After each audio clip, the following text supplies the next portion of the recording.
Hello, world. This is Overtime with Terrence and Leon, a WRBI original production presented by Bruns Gutzwiller. Choose Bruns Gutzwiller for your next construction project. Also being brought to you by FCN Bank. FCN, building stronger communities, member FDIC. Leon, we continue our series focusing on women's basketball here in the state of Indiana as they celebrate 50 years of women's basketball. And our next guest, no stranger to the show, had a chance to talk to him last season. But, you know, we talked to him last season more about his role as an AD. And now we get to really hone in on the other hat that he wears as the head coach for East Central's women's basketball team. You know, it's fun. I've been looking forward to this one. And I will say, this is not sentimental, but Kevin was one of the people when we first moved here who really opened his arms, opened up his program to us, and allowed my oldest daughter to come in and continue to build on her fundamentals and things like that. And I'll forever be grateful for that. Appreciate that, man. All right. So please welcome to the show, Coach Kevin Moore. Coach, good to see you again. Great to see you guys, man. It's always fun. Always fun. No doubt. We had the pleasure to speak to some of your young ladies there, and boy, you run a tight ship. Boy, you got them buttoned up. Apparently you thought I was in the room the whole time. Man, get out of here, man. Go somewhere with that, man. Go somewhere with that. Yeah, that's like when Terrence asked him about somebody circled on the calendar. She said about the first syllable of it and felt this thing pull on her neck. Hey, I think you both know me well enough to know there's some controlling and planning that have to take place in all things that we do. Yes, I know. Not mad at you, Coach. Not mad at you. So just right off the top, man, listen, the group of young ladies we spoke to, extremely impressive. You can tell that the coaching is not going in one ear, out the other. It's sinking in, and it's in deep. You know, you heard repetitive themes in terms of the things that you want to do, and they seem to be buying in 100%. Talk to me about that process of you and your staff sat down and looked at last year, right? Mm-hmm. Then looked at the people that you have on the team and then said, hey, this is what we need to do this year. And then you went and started coaching that. Talk to me about that whole process and what that looked like. Yeah, I mean, I think that process really started last year. We knew going in expectation-wise was significantly lower. The bar had to be lower considering to where we were, what we lost. So we knew last year we were playing the varsity schedule with probably a lot of JV kids, to be completely honest with you. And when we had those conversations going into that year, and I think it's safe to say that, you know, we took our lumps and along the way, though, you know, we stayed positive. And to me, culture is like a cliche word in anything you do, but I pride myself on that and having a really positive culture. And you hope you can reach all the kids and all the families. And for the most part, I think we do. And it starts with just genuine relationships. And when you can have genuine relationships, you can hold kids more accountable. You can point things out to them that maybe they don't always want to hear, but need to hear.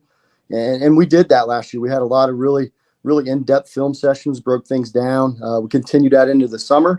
And then, you know, experience is something you can't buy it. You just got to go through it. And when we were playing 5 freshmen, a lot of sophomores, and a few upperclassmen last year, it was tough. We certainly had to reduce some of the offensive and defensive systems that we would run and implement and the game planning that we would do. And but they're a really, really enjoyable group to coach. They're all, for the most part, multi-sport kids that are competitive and they win. So that last year was tough, but you guys know it, and I think you followed it a little bit, where we lost 17 games, but there were 13 of those games we were leading, tied, or within one possession of the lead in the fourth quarter. Mm-hmm. So, you know, you win half of those games, and you look at last year's season as not a rebuild, just kind of, and you know, but at the same time, we went through that, and we had to go through that to get to where we want to go. So, Coach, and I know it's cliche to say culture, but since I've known you, your program has had the same vibe, the same feel. going through a period like you did, or a season like you did last year, where you were really just trying to keep everybody positive and keep everybody on board, what part of your culture helped you get through that? Yeah. Well, to have those genuine relationships, you know what I mean? Like, you can't fake things. You can't, be positive in a fake way. And kids see right through that. Parents see right through that. I think that's anything that you want to accomplish has to start with those real conversations, real relationships, and then the work. Like, I love the work. Like, that is what intrigues me about coaching, is being able to watch film, break things down, take individuals, create a team. Like, that is what's fun to me. That's the culture that we've long established, where maybe we're not as skilled as some of the top 4A teams and some of the other teams that we play, but we're gonna out tough you. We're gonna outthink you, and that's what we've been about, and that's what we're going to continue to be about. Day one, when you got in the gym this season, first day in the gym, was there a player that kind of jumped out at you and you were like, okay, we can work with this? Yeah. Well, yeah. I mean, there's a lot of kids, just as young as we were, there's kids, all of them really took tremendous strides this summer. But the one that really, really jumps out is Kaylee Meadows. She's a sophomore. Got a really nice frame, probably 5'8", 5'9", just a strong kid, great footwork. She's really, really worked hard at it. And if she's that second, third scorer that we think that she can be, that I think we're going to be a lot better, a lot sooner than a lot of people think, to be quite honest with you. So she's one that kind of stands out, but there's a lot of kids, especially that sophomore group. They're a really important group for our program. We kind of knew that 2-3 years ago when we knew we were probably going to go through some lean years. It's a group that just loves basketball, to be quite honest with you. Like, they're gym rats. And when you have gym rats, you get better pretty quick. Coach, would you say you're a coach that you can adapt your philosophies or your game or the way you play according to your personnel, or do you hope to develop your personnel to fit into a certain system? Yeah, there's different ways to be successful. I know there's certain coaches that, you have to fit that system. They're going to develop, they're going to run the drills. Everything they're going to do is to develop to their system. The more experience I get as a coach, I think the more flexibility that I've grown with in terms of our offensive systems. I think it was 10 years ago, we started probably the tallest starting five in the state of Indiana. We had 5 kids that were 6 foot or 6'1", 6'2".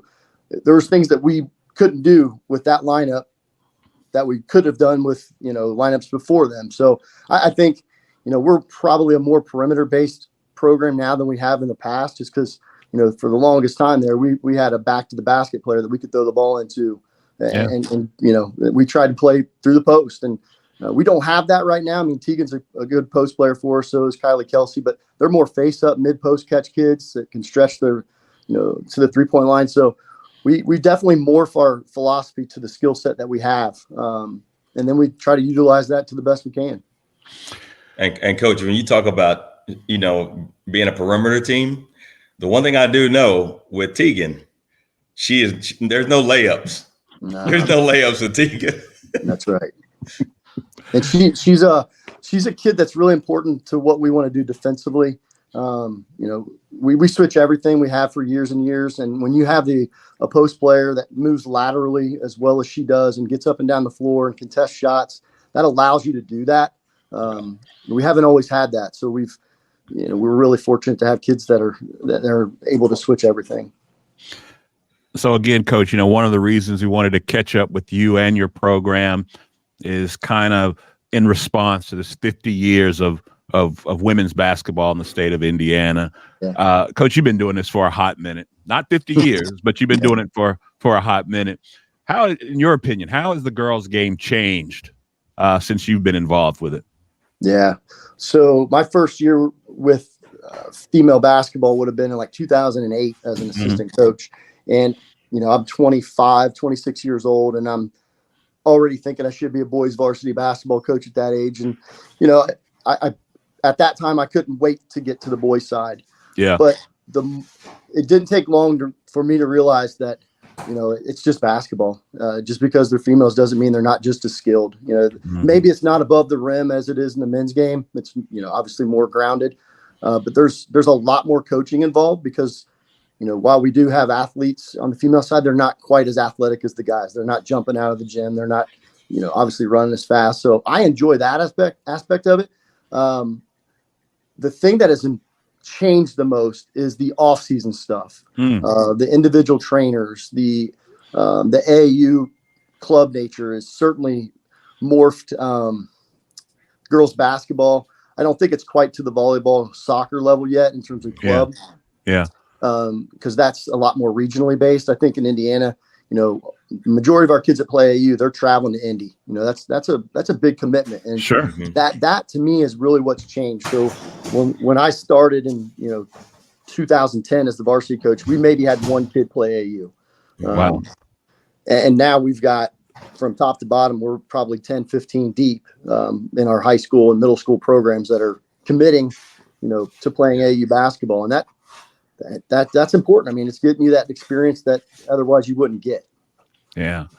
When we had a chance to speak to some of your squad, I believe it was Natalie that made mention. She's just a freshman this year, and she made mention that she felt like she was ready for the moment, that you had gotten her ready. Now, if I go astray, Coach, please bring me back. But if I remember correctly, when we spoke last year, you talked about your role touching these kids all along the way, middle school, before they even get to high school, so that you've got that relationship. Talk to me about why that is so important to this program.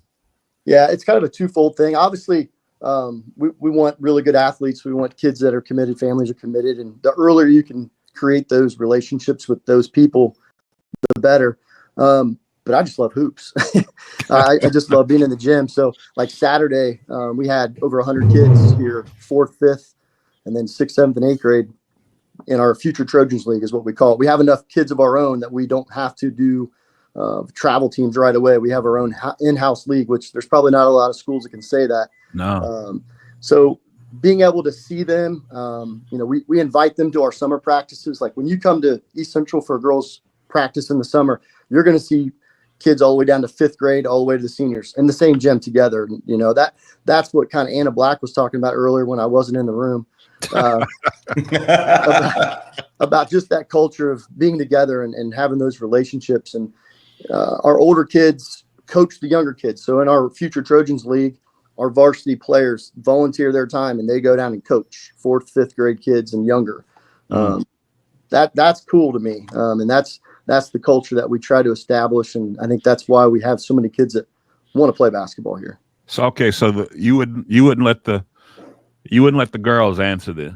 Okay. So I'm just going mano a mano, man to man. I'm just going to ask you, okay, what you got circled on the schedule this year? When you look down that schedule, you got something circled.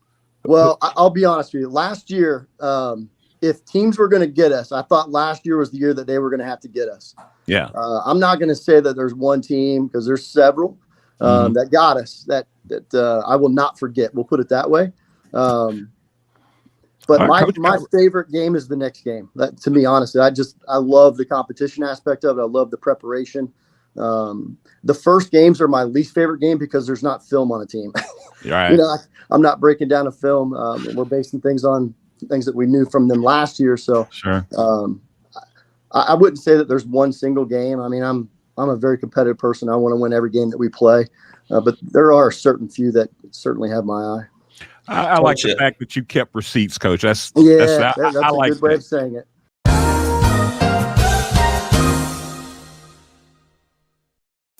Bruns Guts Willer is the right choice for your next construction project. We strive to deliver unparalleled service to our clients by focusing on craftsmanship and quality. Our core values of integrity, professionalism, and fair pricing all but ensures our clients receive the best possible experience. Whether it's commercial construction, remodeling an existing space, or even building a luxurious home, we offer a comprehensive suite of construction management services. So before you break ground, give us a call at 812-934-2105. Bruns Guts Willer, building a better future for Southeastern Indiana for over 100 years.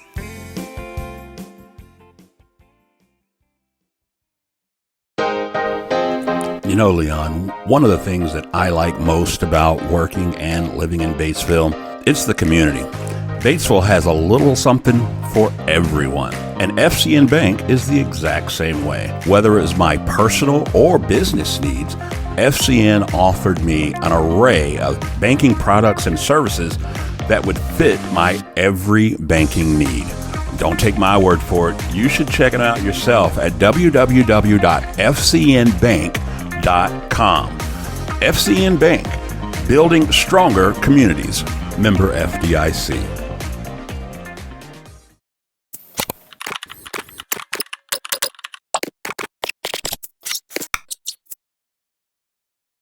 Coach, when you look at your team last year, if somebody watches the game tomorrow night or over the next week, a few games over the next week, what will they say about this team in a good way versus what they saw last year? What will people look at and say, oh, okay, that's different? Composure. I think that's a big thing. And that's just coming from experience and putting them through situations in the summer and early this fall where, we're not turning the ball over at a high rate that we did last year. I think we're going to be a team that really values the basketball. You guys know it. We play defense, and if you don't play defense, you're not going to play here. So that's a kind of established thing where I know whoever we're going to put out there is going to play D, but we got to score the ball, and in order to do that, you got to take care of it. We're going to look like we've got things figured out a little bit more offensively, where kids are knowing where they're supposed to be, they're knowing the role, they're knowing what we're trying to accomplish. And the kids said it a lot, pace. I think we didn't have the ability to get out and get easy buckets last year like we normally did. For years we had Josie Trable getting rebounds and pushing that ball ahead. Before her, we had Brooke Packer and Allie McCool, and I think we're back to that. And now having Natalie, and she's a very humble kid. She's really good. She's not a freshman in skill level. She's a day one varsity starter on our program, which is not very common. She's going to be a game changer for us in terms of speed and pace. That's something that's going to jump out to somebody that watches us this year as opposed to last year as well. You must on that cue card. You must have had that written out real neat in big letters. They could read pace really good. Yeah. We run a lot. We'll put it that way. A lot of our drills are, I hate wasting time in practice running sprints. It's just so stupid to me. So most of our drills of conditioning are our transition drills. And if they're not running full speed in those drills, that's when we do waste time running sprints. So they don't like to do that. The people that you brought back, the members of the team that you brought back this year, knowing the history and the winning culture that EC has in general. The returning starters, how do you think last year, you say, 17 games in the losses column, how do you think that has impacted the way they've come into this season? Well, they're no strangers to our program. As I said, that they were around as third, fourth graders looking up to the kids that were varsity players at that time. And they know how often we have one at the high level that we win in February and cutting down nets. So to have a year like last year, they were embarrassed because they know that, that's not the way of East Central girls basketball because of all the kids that they looked up to kind of set that standard. And I think that's motivated them in the gym, in the weight room, on film. Like we've got kids already watching film. I don't know what they're watching, but they're watching last year's films because that's how driven they are. And that's why I love coaching this group. Coach, you got one senior that I know is a very talented athlete, multi-sport athlete, in Anna. Yeah. When you look at her, being that this is her senior year, what are you expecting her to bring to the table? Yeah, just her comfort level out there. I think last year she was certainly put into a position of being a leader where I don't know if she was ready for that. She was a sophomore on varsity the year before when we had those 9 seniors. So, she was just forced into that role. But I think her ability to play off the ball is going to be huge now with Natalie at the point. Anna's going to be able to get downhill. Like you said, she's a great athlete. It's hard to keep Anna from getting to where she wants to go, especially if that's their second or third best defender. most likely the top being on Natalie. So that's going to play to her favor. And she really wore out our gun. Like she shot a lot. Her improvement at the 3-point line is definitely visible. She's probably our best shooter and most consistent right now. And that says a lot considering we have Meredith and Avery Cable and Tatum Johnson in the same gym as her. So I want this for her. I want this for Meredith and Kylie Ferrero, our 3 seniors. I don't want them to have last year's taste in their mouth and have to go through another year. And I don't think we will. And I know our younger kids don't want that for them either. Good deal. Coach, when you look at your roster, we talked about Natalie, who's going to be a good one. Yeah. We've talked about Tegan and what she brings defensively with the communication and the leadership there. We talked about Anna being the unbelievable athlete she is, and how she's kind of steady in the room. Yeah. What player is going to surprise us? Well, the Meadows girl that I spoke about, I think she's going to be somebody that is going to move up the scouting report on opponents that are scouting us. She's hard to contain. I mean, she's strong, great footwork. She gets to her spots well. And then those are probably our 5 starters. You throw Meredith in there. But that'll change based on, if we're playing a team that's playing a lot of zone. Avery Cable and Tatum Johnson are really, really good shooters. Audrina Dugan, same way. And then Kylie Kelsey is, outside of Meadows, Kylie Kelsey might be the second most improved player. And she played a lot for us last year, but again, she was probably a little bit uncomfortable out there at the varsity level, wasn't quite ready. But she looks so much more composed out there, so much more confident was maybe a better word. I think we're legitimately probably 8-9 deep. And if we play with the pace that we're talking about, it's going to be hard to do that with us for 32 minutes. Coach, I want to go back to when you talked about your future Trojans and having the numbers you have. What do you do to get that many kids interested in basketball? Well, obviously we have enrollment. That helps. You have sheer numbers, but we're big in terms of getting out, and we have free spring and fall clinics. Like, we don't charge kids and the families to do shooting clinics and skill development clinics. So as an example, in the spring, and you have to have really good assistant coaches to do all these things. I can't be everywhere, especially now that I'm the AD. We have a lot of assistant coaches and former players that volunteer that time, but we would have 30, 40 kids in the 1st, 2nd, 3rd, and 4th grade coming in here in April when it's 70 degrees outside and being in a gym. That speaks to our community as well. I think our parents and families want their kids involved in things.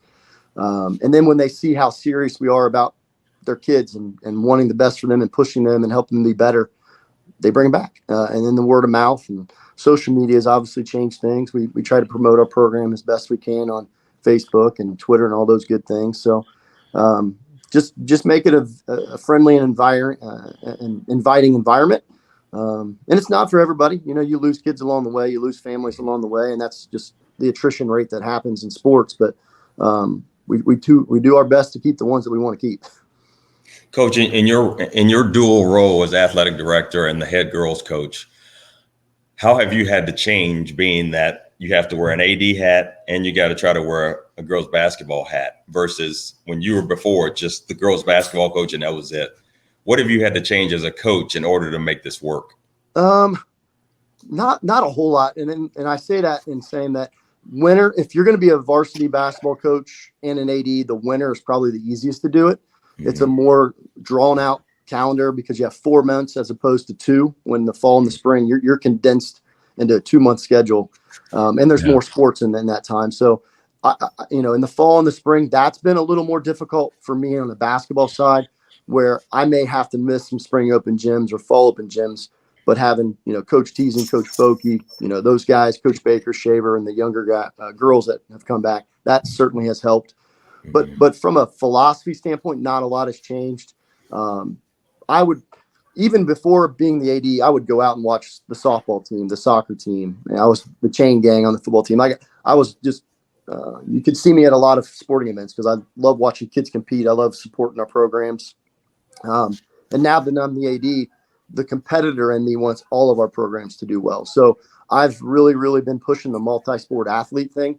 It's hard in this day and era to be a 3-sport star, but we've got a lot here, to be quite honest with you.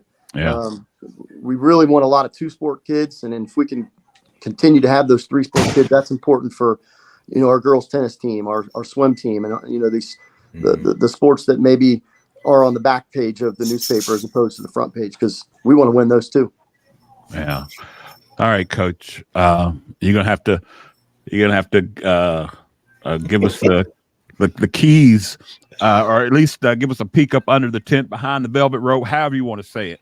All right. Your girl said to us that one of the phrases that you use a lot in practice is green. Oh gosh. Come on, talk to me, man. What does green mean? So this is how particular I am about things. In our transition series, so if I'm telling them that we want to play with pace and we're in a game situation, I'm not yelling run, I'm not yelling sprint, I'm not yelling push. Our offensive players hear those things, but the other team does too. So when they hear a coach saying push the ball, sprint, run, they're going to sprint back on defense a little bit more. Yeah. Well, I say green. Green means go. If you're not sprinting when I'm yelling green, you're off the floor. And that might steal us 2 or 3 buckets a game because the defensive team doesn't understand what green means. Right. But now they do because they said it on your show. Tomorrow it's gonna change to. I'll have it. You know that. That's how particular I am, and I am not. If you could steal 2 or 3 buckets by doing that, that's important. Tomorrow, hey Leon, tomorrow to be turquoise. Exactly. All right, Coach. Hey, listen. Obviously, we appreciate your time and coming on here, and then we're gonna get you a little sash or whatever because you're the first returning guest that we've ever had. Oh, really? Okay. On Overtime, yeah. So we got to do that up, man. So you can wear that with pride as being a 2-time guest on Overtime. But yeah, with all sincerity, we appreciate your time. We appreciate your willingness to come talk some ball with us. And man, I really can't wait to see what you guys put out on the floor. I can tell from talking to them, they're excited to get out on the floor. Yeah. And it should be a great story to tell to see that turnaround. Yeah, thanks, man. I appreciate that. Well, we can't let you out of here without our one hitter quitter. Yeah. So I got one for you. Yeah, don't sound so excited, Coach. I got one for you. All right. No press clippings. I don't want to give press clippings. No press clippings. All right. Press clippings. Your phone rings, and it's the front office for the Indiana Fever. All right. They decided to end their coaching search, and they extend you the opportunity. You get the job. Like the rest of America knows, Caitlin Clark is a generational player. How do you build a team around Caitlin Clark? Oh, well, you want to keep the ball in her hands often. That's for sure. Make her the decision maker, the primary ball handler. Obviously, you're going to set her a lot of high ball screens, let her get downhill. Like you said, she's generational. I'll be honest with you, I didn't watch a lot of WNBA prior to last year, like probably a lot of people. Mm-hmm. But she plays the game the right way. She makes that extra pass. I'm surprised they didn't say this phrase. I say share the sugar a lot. I'm shocked they didn't say that. She shares the sugar well. She shoots it when she needs to shoot it, but she shares it well. Yeah, a kid like that or a player like that would be really, really fun to coach. And it's brought a lot of positive attention to women's basketball, and that's awesome. Yeah, no doubt about it. Well, yeah, maybe no Caitlin Clarks, but you got a heck of a squad, Coach, and thanks. We can see your handprints all over them. Yeah. So good luck this season, and who knows, maybe you'll be the first 3 times. Hey, I'm always here for you guys. I appreciate you guys a lot. All right, Coach. Thank you. Thanks, Coach. Hey, good luck this season. And that's going to do it for this one. We'd like to thank all of our sponsors for making this show possible. They include Bronze Gutzwiller, the right choice for your next construction project, and FCN Bank, building stronger communities, member FDIC. Also, we'd like to thank our friends of the program. They include Margaret Mary Health, S&B Driving School, and Country 103.9 WRBI. And as always, subscribe, like, rate, and review. And remember, be a friend and tell a friend about Overtime with Terrence and Leon.